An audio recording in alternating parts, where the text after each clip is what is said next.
What's good, YouTube?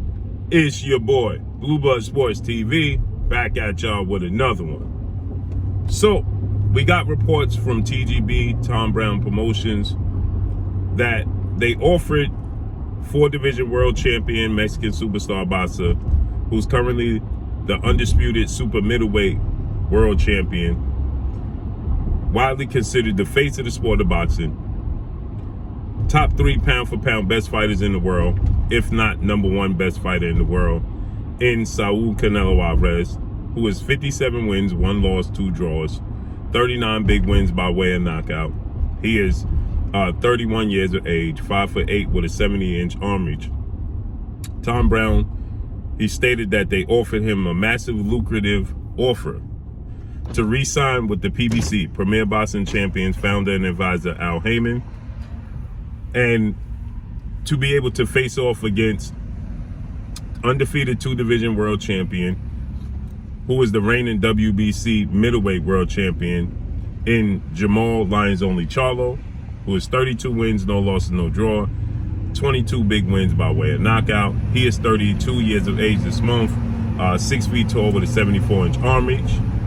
And then a possible fight with undefeated 3-belt, newly crowned, unified welterweight world champion superstar boxer, who is widely considered by many to be top 3 best pound for pound fighters in the world, in Errol "The Truth" Spence Jr. Errol Spence Jr. is 28 wins, no losses, no draw, 22 big wins by way of knockout. He is 32 years of age, 5'9.5" with a 72-inch arm reach. With that said, Errol Spence is coming off of a massive dominating performance over WBA former welterweight world champion Cuban star boxer Yadena Sugas. Took place April 16th, Arlington, Texas, AT&T Dallas Cowboys Stadium. With that said, attention to details was not paid attention to when you listen to people talk. Tom Brown, if you listen to what he stated that they offered Canelo Alvarez $45 million to fight Jamal Charlo, then $55 million to face off against Errol Spence Jr. at a catchweight of 164. Now, here's what people just didn't pay attention to. Tom Brown also stated, or to face David Benavidez for $55 million, who's the undefeated 2-time WBC super middleweight world champion Mexican superstar boxer David Benavidez. Okay? So immediately everybody began to say that Errol Spence was going to avoid the massive showdown with his biggest rival in 3-division world champion, former junior welterweight undisputed world champion, currently the reigning WBO World Boxing Organization welterweight world champion, who is widely considered by many to be the number 1 best pound for pound fighter in the world, in Terence Crawford. With that said, Terence Crawford is 38 wins, no losses, no draw, 29 big wins by way of knockout. He is 34 years of age, 5'8" with a 74-inch arm reach. So people started to say, well, Errol Spence, this shows you that Errol Spence was avoiding Terence Crawford. He was trying to avoid him to fight Canelo Alvarez.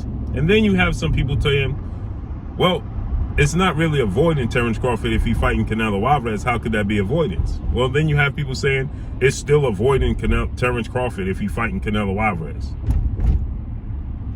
It's because I know it says pay attention, but it's actually free. And people didn't listen to what Tom Brown said. So what Tom Brown said was he was going to give him $45 million to fight Jamal Charlo, which was already being talked about to be in place. And then $55 million to fight Errol Spence Jr., keyword, or David Benavidez. Because more than likely, the deal was for after Errol Spence fights Terence Crawford. If Errol Spence loses to Terence Crawford, you fight David Benavidez for the $55 million. Let me say it to you again. The or was for David Benavidez, right? On the back end, if Terence Crawford beats Errol Spence Jr., Terence Crawford is not exclusively signed to TGB or PBC. it would be a one-off or a two-fight deal for Terence Crawford.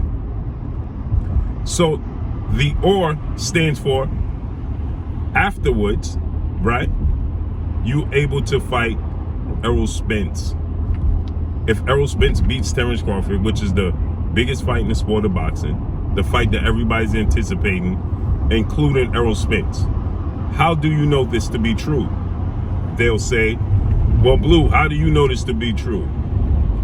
Because it was already in the works. For people that are saying that Terence Crawford and Errol Spence haven't even had a conversation, yes, they have. For people saying that, oh, well, he's going to avoid Terence Crawford to fight Canelo Alvarez.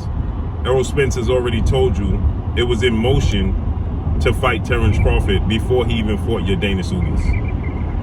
So, which means, and he already explained to you that this was a goal that he set out to have from the very beginning, was to fight Terence Crawford and pick up his strap. He's told you that from the very beginning, that that was his plan. He never deviated from his plan. Okay? So Errol Spence had all plans after Yordenis Ugas to still fight Terence Crawford sooner rather than later. Now, that would leave an option for Canelo Alvarez if he didn't fight Errol Spence. Let's say Errol Spence was to fight Terence Crawford and lose. Then you fight David Benavidez. Or let's say Errol Spence fights Terence Crawford, the date gets pushed back to a later date, hence the reason that they would love to have the fight in September. But you get people saying, oh, Blue, that's not guaranteed. Nothing is guaranteed in the sport of boxing. But that doesn't mean that the powers that be don't want the fight to take place at that historic date and time. You had Felix Tito Trinidad face off against Oscar De La Hoya September 18th. You had one of the biggest fights, top 3, top 5 for sure, biggest fights in the history of the sport of boxing in the undisputed welterweight showdown between Sugar Ray Leonard and Tommy Hitman Hearns. That fight took place September 16th. Right? So in the middle, you have September 17th, for another massive undisputed showdown between Terence Crawford and Errol Spence. That's why the date is a target date for the powers that be. So when you listen to people talking, they say, well, guess what? Terence Crawford and Errol Spence don't control the date. The powers that be controls the date. The networks controls the date. Not Terence Crawford and not Errol Spence. The networks control the date. The venues control the date. So when I tell you that the powers that be would like to stage the fight on those dates, and you listen to people tell you that's not true, they haven't even begun negotiations.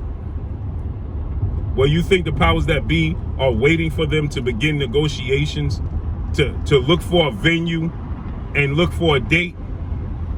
No, they're going to bring you the date and the venue in negotiations, because they already did their due diligence to find a date and a venue. But you're thinking on a micro level. So when you have people thinking on a micro level and they can only think from a fighter standpoint and they don't understand business, of course they're going to tell you, well, they haven't even begun negotiations, so how could they have a date? Let me tell you something. Word to the wise. Floyd Mayweather fought on 2 separate dates. Mexican Independence Day weekend and Cinco de Mayo weekend. Canelo Alvarez, you already know, he didn't even have his May 7th showdown with Dimitri Bivol, and you already know around about he's going to fight either September 10th or September 17th. Now, how could he possibly have a date if he didn't even begin negotiations for his opponent? Now, how could that possibly be? Because the powers that be are not waiting for the fighters to make a decision, because they can't. They have to schedule the venue and secure a date way before the fighters agree or disagree. Period.